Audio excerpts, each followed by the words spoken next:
In tonight's WGN Investigates, fines can reach $10,000, but it's not stopping some businesses from keeping their doors open despite a state order to close. WGN Investigates' Lourdes Duarte has more on how city inspectors are cracking down.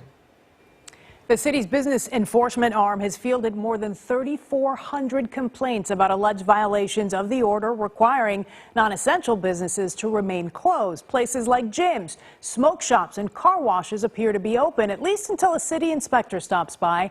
And even then, for some, it is still business as usual.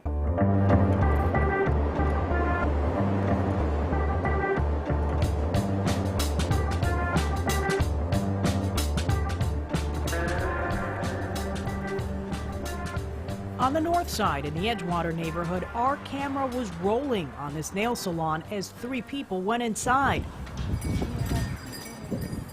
A similar story on the south side at this fur shop in the Beverly neighborhood. One with a mask and one without. Walk in.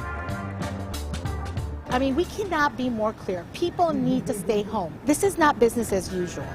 But apparently not everyone is heeding that warning, according to the head of the city's business enforcement arm. The nail salon we showed you, it's not supposed to be open, let alone allowing people inside. What we are seeing is that we're still seeing complaints about that and that people are operating as though it's every normal day, and it just isn't. Beginning May 1st, restrictions on businesses eased up a little, allowing more retailers to open to fill orders for delivery or curbside pickup. Barbershops and gyms must remain closed, however, and customers are still not allowed inside non-essential businesses. The city says they're still seeing shops pushing limits. We've seen businesses get very creative, and so we have seen people take over the sidewalk. People need to understand that they're putting themselves at harm's way and they're putting their families in harm's way. In all, the city has ticketed 111 businesses for allegedly violating the stay-at-home order. They include this South Loop Dick's location, an adult bookstore in Lakeview, and that fur shop we showed you cited April 25th for allegedly letting customers inside. For the businesses, it is very important to understand what the orders truly mean. When we were there on a weekday, it didn't look like much had changed. People seen heading inside on 2 occasions. A store employee declined to comment, and messages for a manager were not returned. We're in this together. The city's Rosa Escareño would not discuss specific cases, but generally speaking says, basically, our patience has run out at this point for those who continue to operate and continue to disobey the order. And retailers we spoke with say they're equally frustrated, accusing the city of uneven enforcement and ignoring the needs of small businesses. Still paying, still got rent to pay, still paying all the taxes and, stuff like that. No break on that.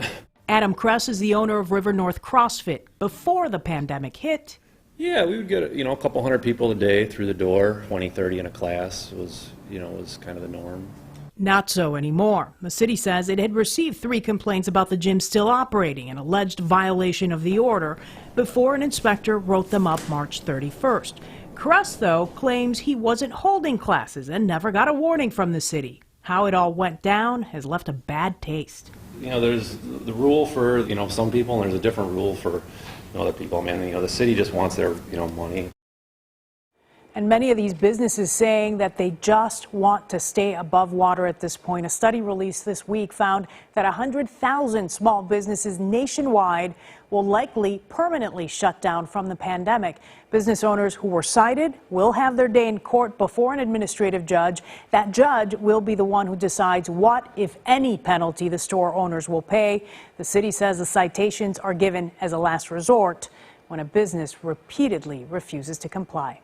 I'm Lourdes Duarte, WGN News.